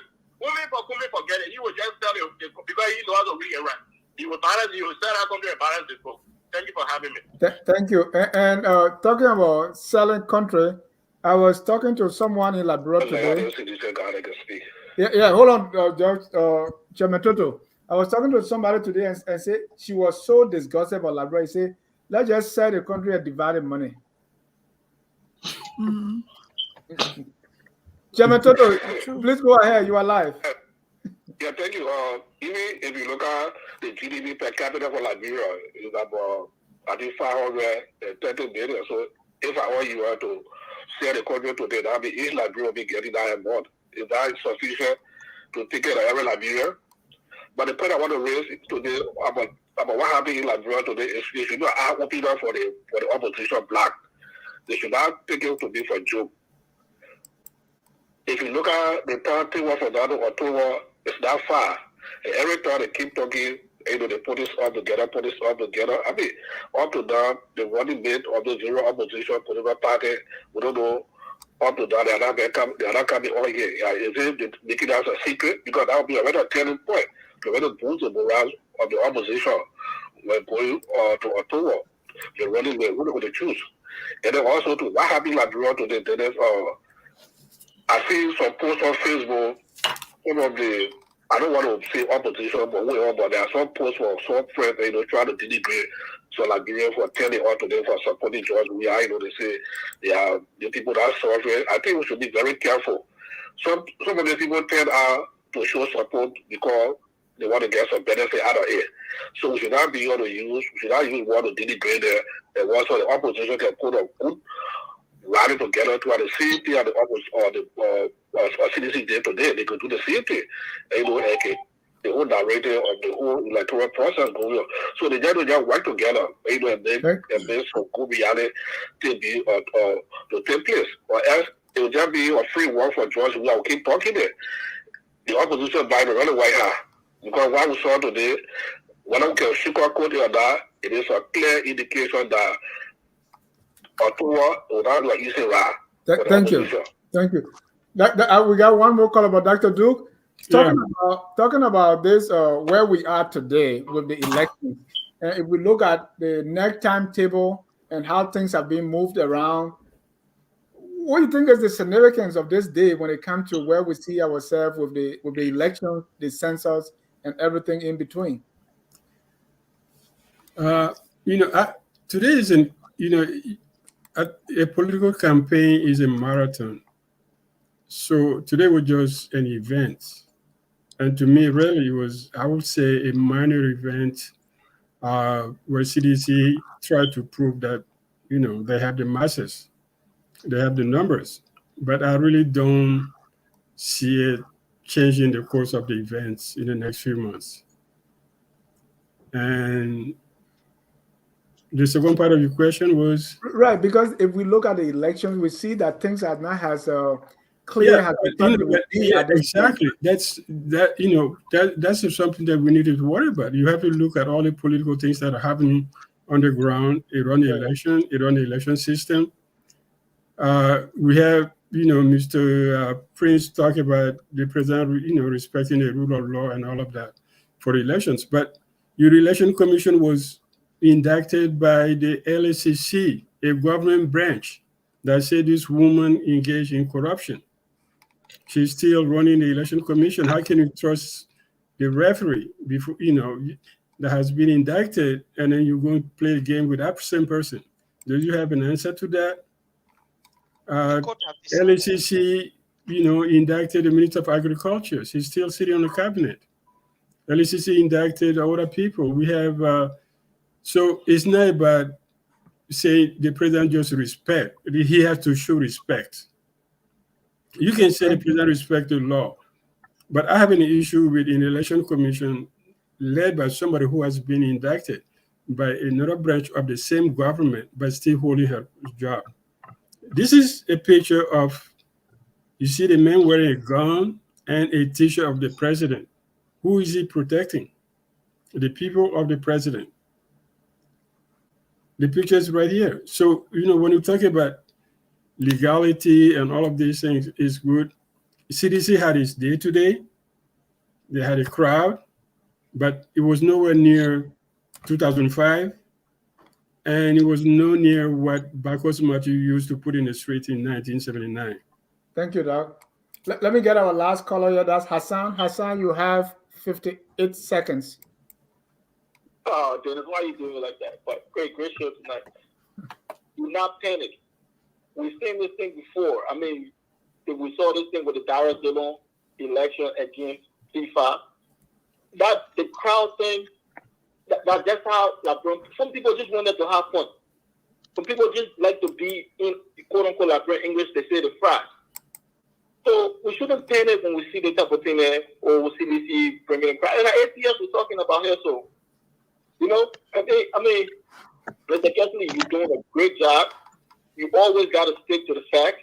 CDC people are running propaganda. They're trying to catch the frog. They try to turn the frog into a princess. They can't do it. It can't happen. But, I mean, we see this thing. This is chess that people didn't play. CDC already showed their hand.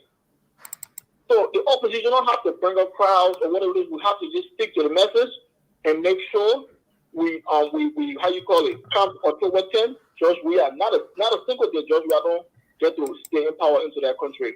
Because we all love that girl. We all want to be back home. So great show tonight, and thank you to the panelists again. Thank you. Thank you for the call. And we are closing down. Let's just see some of the actions today outside.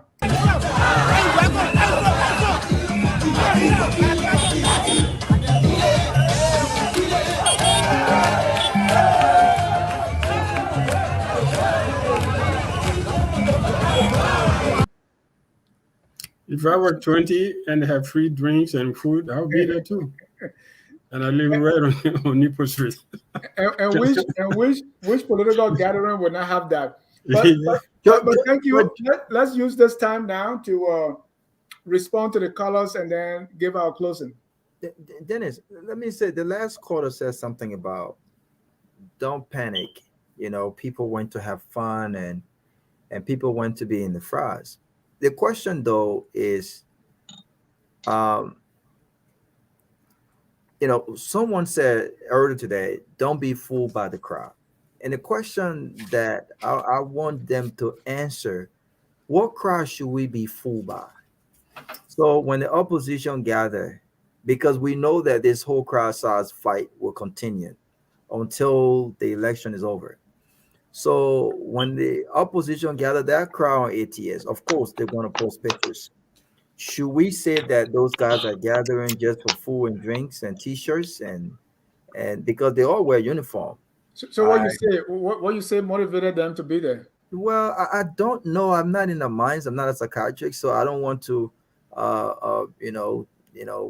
preconceive what they were Well, thinking. you are disputing that they were not there for drinks and all. No, that. I'm not. What I'm disputing is this idea that when it comes to one party, then the opposition wants everyone else to believe that the people who showed up there are not really partisans. So what's your really proposition for the people who showed up? They don't really care about George Weah. They only care about the free food and drinks. So when they gather their own folks, the question I want Mobile and others to ponder is, should we also think that those folks are there for the drinks too? They are there for the free t-shirts. They are there for the food. I mean, at what point do we get in our country? And like I said earlier, there will be a lot of recircling of crowd this election. The people will make the election. Mobile hit a point when he said we are more than 6 million people, but guess what? Not all 6 million people will participate in these elections. The last election, we had less than 2 million people of the 6 million who participated. So again, it's going to be about who have the message, who can relate to these people. And again, there are a lot of things going on in Liberia. There are a lot of things that this government may not necessarily may not favor the re-election bid, but elections in Liberia are not always about the issues. And I hope that Liberians can vote based on these issues that are affecting our lives. But it's going to be a really, really, really tough election. Let me close on this note. And we close it on too, right? We close it? Please. Let me close on this note. Dennis, it's always great to be on the show. It was great sharing the platform with our elderly statesman, Mr. Duki. Thank you so much for all that you've done in democracy and getting the information out. We appreciate you, and we want your wisdom to be around us as we discuss these issues of young people. Thank you so much. Thanks to Moba Kessley. Maybe he and I can engage more in depth on these issues with a lower size crowd. Monday at 8 p.m. You, Mumbai, and Honorable Sedition. Yeah, let's do that. We can probably do that. Yeah, but it's a great show, Prince. Look, continue to be. You are very enthusiastic about your party. My only advice is let's be honest with our people, with the Liberian people. But I will repeat what I said earlier, and I don't care what you already said it, so don't repeat it. it. This election, the opposition cannot win this election divided. This will be an advantage of George Weah. They must get their act together if they want to defeat George Weah. Thank you. Thank you. And let me state that this photo was sent to me by Mr. Momba Kessley, and I'm showing it on the screen about the someone he calls the EPS officer. I think whether it's on the cap or he's holding gun, and that's all. I think it was posted on Facebook. Mr. Kessley, can you say something about this photo, where you got it from, and why would you believe that it's authentic? I want you to find all the live videos that cover the president's entrance into the ATS. You see those guys in CDC shirts holding arms. It's not only one person. Everywhere the president was, they were around. So I mean, this is something. If FOL was very close to the president, I mean, I didn't follow FOL throughout. You have seen that the guys were wearing they are CDC shirt and holding arms. So who has a right to carry arms if they are not state security officers? No, definitely. Those are state security officers. Those are Just want state to make security sure that officers. we're there. Okay, and the videos are out there. All right. Thank you. Now All right, guys. your That's not closing my closing, comment. right? Go ahead for your closing. Because people say a lot of things that I think I need to respond to. First of all, let me start with Robert's closing statement. Stop expressing CDC sentiment by saying George Weah gets a free pass if the opposition does not come together. That's not true. George Weah is not going to win this election. Take it to the bank. Look, we are anticipating to have somewhere around 1.7 million voters when we go to the election in 2023. Today, the CDC put out around 15,000 people. How can that be a fair measurement of the numbers George Weah will get when we go to election? I mean, George Weah in the runoff in 2017, he won 14 of the 15 counties. Can I tell you the list of counties he has lost already? He cannot win Lofa. We already know that. He has lost Nema County. Joel Howell was chased out of Bond County quite recently. You don't have Bapolu County. Senator Daniel Nathan is there. You do not have Bombing County. You are fighting Tyler and the folks in the LPDP. CDC has lost number. Obviously, you can't win Grand Bassa County. You cannot win Riverside County. You will not win Muswada County. What is Josh Weah and CDC depending on to claim that because they pulled 15,000 people in Muswada County today and they can win election? That is far-fetched and far removed from the reality. Let me address some of the people who talk about Mr. Cummings. Now, the fact that you cannot talk anything about politics without mentioning Alexander Cummings, that means he's doing a pretty good job, and we have to keep doing what we're doing and just increase the number of engagements we're already having. Because Josh Weah and the CDC are clearly threatened by Mr. Cummings' moves. They know that we are all in the trenches. There's no part of Liberia they go and don't see ANC mobilize us involved with our people, and that is frightening them. That's why you see Josh Weah, when he sang a song, he called Mr. Cummings' name, he said, Mr. C. You will not go sing about somebody who's not relevant. There are other people running for the presidency. But because Ellis Cummings poses a serious threat to Josh Weah, that's why he talks about Mr. Cummings everywhere he goes. That's why Prince would take the whole day. You ask him to talk about Josh Weah, he would not talk about Josh Weah. He would talk about Mr. Cummings because he sees Mr. Cummings as a viable alternative and a better alternative. And to address the issue of me comparing myself to Josh Weah, I mean, I have a bachelor's degree. I'm pursuing my master's degree today. I can prove to you time and time and again that I have better decision-making processes. I have managed businesses that didn't go down the drain. Josh Weah is managing Liberia. See where Liberia is going. And you want me to sit on this platform and disrespect Mr. Cummings or other serious opposition leaders by comparing Josh Weah to them? Josh Weah is the least performer in terms of management when it comes to all the people running for the presidency. I cannot be disingenuous to a serious man like Mr. Cummings who achieved a lot in America and in other places in the world. You cannot expect me to compare Mr. Cummings with Josh Weah, particularly when Cummings has held a large portion of the opposition community together throughout the 5 years Mr. Weah been president, with all the fighting and the CDC sponsoring people and attacking his folks. He's been able to keep his block together. You want me to come and compare such a global manager with Josh Weah? Let me say this to Prince. If you can recall, Gabriel Yunkan once said, Josh Weah's feet is better than his head. And you want me to come here and sit and compare him with people whose heads are better than their feet? No, I'm not going to do that. I don't want to talk about it. I have to. Hold on. The same Gabriel Yinka went back to George Weah and wanted George Weah to raise his hand. That does not mean he didn't say George Weah. Yeah, but so these people that flip flop, we shouldn't be. They're number two. Mr. George Weah in his song, he also talk about Mr. B, not just Mr. C.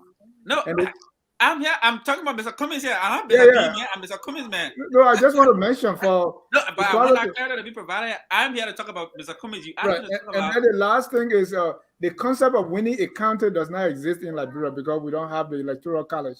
No, go ahead and conclude. No, you can win counties. We can be. No, you don't. If you win counties.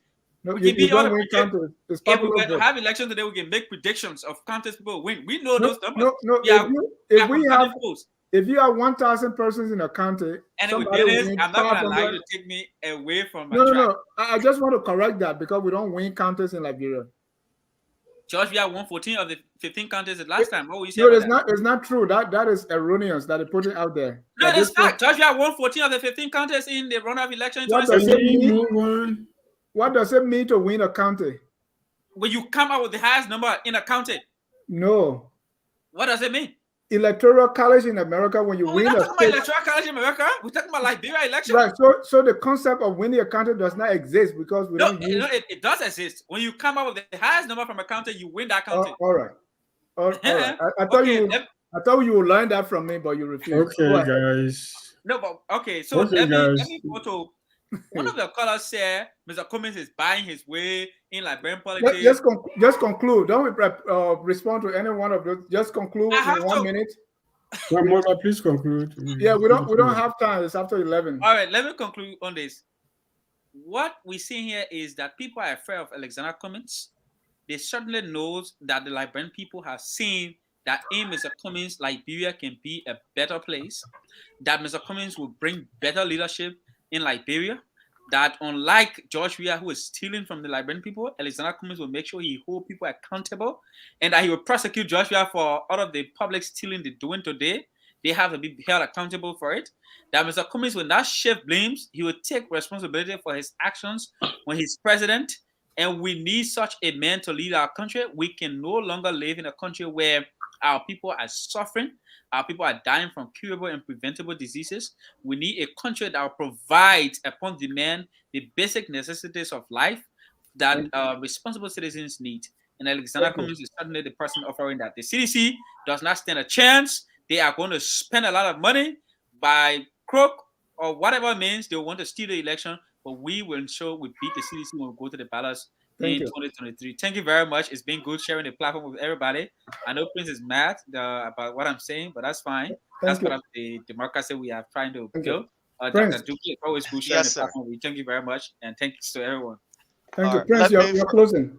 Yeah, let me first of all say thanks to all. And I'm really, really elated again to share this platform with our father and also, our mother, Madam Molba. Whenever we have this opportunity to sit on this platform with people, who have lived well enough and they have seen things that we have not seen, we always, try to learn from them and pick in their own ideas. So I want to say I am privileged to share this platform with you, Dak, and thank you so much. And thanks to our mother, and also to my brother. He's my brother, and I think we are changing. Not even I think, but we are changing the paradigm of Liberian politics. Yesterday, I remember when people disagree politically, they will run behind each other with cutlass or knives or whatever. But today, we are having a civil, interaction where we can disagree to agree, and the audience can be the judge. So again, I want to say thanks to my brother. Let me end on this. The last time I remember my brother Moba was pushing an idea of voter perception survey from Mr. Alexander Cummings. They were talking about voter perception survey in order for Alexander Cummings to maybe be the head of the CPP or what.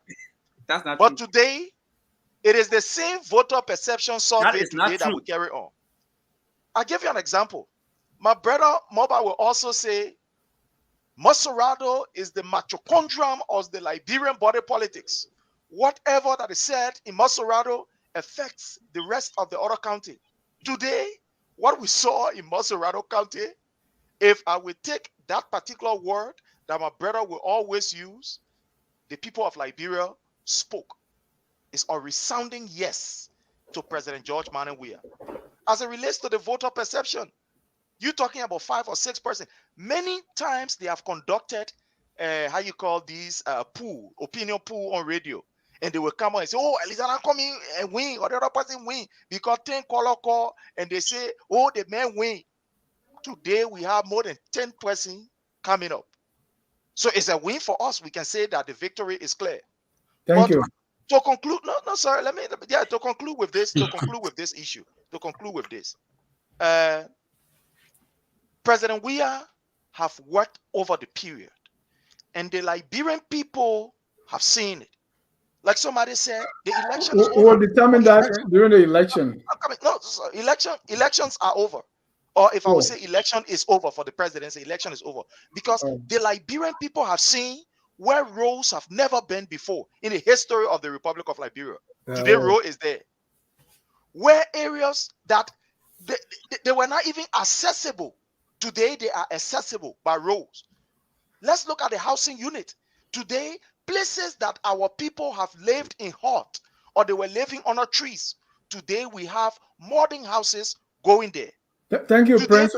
I got your point. They meant everything more than since 18. Please conclude. We have to go. We don't want to go beyond 2 hours. Yes, sir. So to conclude, today, what the previous government that was giving $16 million could not do is what we are seeing. The building of hospital. Today we have electricity in Liberia that even my grandpa there in Jenewene can be able to feed the presence of this particular electricity. Today, somebody all the way there in River G have the opportunity to attend a hospital that was never there before. So the Liberian people will judge this president based on the tangible and these things that I've named. Thank you. Thank you. Dr. Duke, you're closing. Dennis, thank you again for a wonderful evening. And I want to thank the young guys here, Mulba and Prince Sharif and Roberts and my colleague Welly for for talking about these policy issues and all of that. I think it comes down to this: voters will decide. I don't care what kind of how much pageantry any political party put up. As I said, Liberian people in '97, they said Taylor was the key to peace. They voted for him. 2005, they looked at Madame and they looked at George Weah. They said, okay, we're going this way. 2017, they decided, okay, nobody's doing anything good against Unity Party, so we're going to follow George Weah and give him a chance. And I think they'll make the best decision come 2023 elections. And I'm not really worried about, who is going to win, who's not going to win. I think if Liberian people are very desperate, if they're really, really, really desperate for, and down, they have a voter card, they can go vote. If they're happy, then they go vote for George Weah. But it will all depend on messaging. How well you get your message across. And elections are a series of events. Small events pave the way to elections. And any small event can sometimes change the course of the electoral process totally. I don't know if you remember, Hillary Clinton was going to win if the email issue had not come a week before voting. Simple little things. So this is an ongoing process. I think these discussions are very good. We all learn from each other. We get, we take part into the debate and hope that it's all peaceful and well done, and that the president will keep everybody on track and not put his T-shirt on our, peace enforcement agent people, because that's not good. But definitely, I think election will go on, and if we keep the peace, we have the results we want, or the people want. Thank you, Mrs. Maba. You got the last word. Thank you to everybody. I think we had a great debate tonight. The discussion was fine. The opposition, what I want to say is that they should not underestimate the CDC based on what we saw today. They need to redouble their efforts to do what they need to do.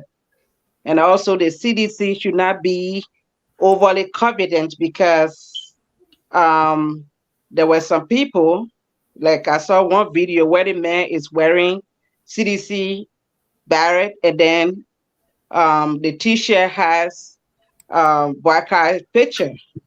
So there are other people, you can't be 100% sure that they are for you. And I want to unpredictable. Prince, I want to say I like your enthusiasm, but to say that the Liberian people are not suffering because they went to the rally, I think it's a fallacy. There are different reasons people attend rallies, but not that everything is okay with them. So the evidence is there. Maybe people at the top are having good time, but I think people at the bottom are really feeling the heat. And like I said yesterday, it has nothing to do with the inflation. The people have been suffering before the inflation started. Before COVID came, they were suffering already. So it all got worse. That's what it is. So again, everything was great. I want to say thank you. Our lawmakers, they have all been going to the foreign government for intervention. So if a foreign government is asked to take action on something that is going wrong, I think it is not new. It's been happening. We had it before during President Taylor's time, and it was foreign government that were the first that asked President Taylor to leave the country for the sake of his people. And so if there's a need to ask foreign government to intervene, I don't think we should be surprised to honor that if it is right thing to do. So thank you, everybody, and it was a great discussion. Thank you. We want to thank all of you for coming. It's so late. We want to also thank our viewers for watching, even those who will watch later. We really appreciate your time. Those who called, those who commented, say thank you so much. That's what we can do. You know, I remember Dr. H.B. Formula said, our mouth is not gone. So it's better for us to debate these issues than to fight. Liberia is our country. We are all Liberians. Whether you support the CDC, the ALP, the ANC, the LPP, or the independent, we are all Liberians, and that's the message, and that's the song that is taking us home. Have a good night, and God bless you. We are Liberians. Liberia is our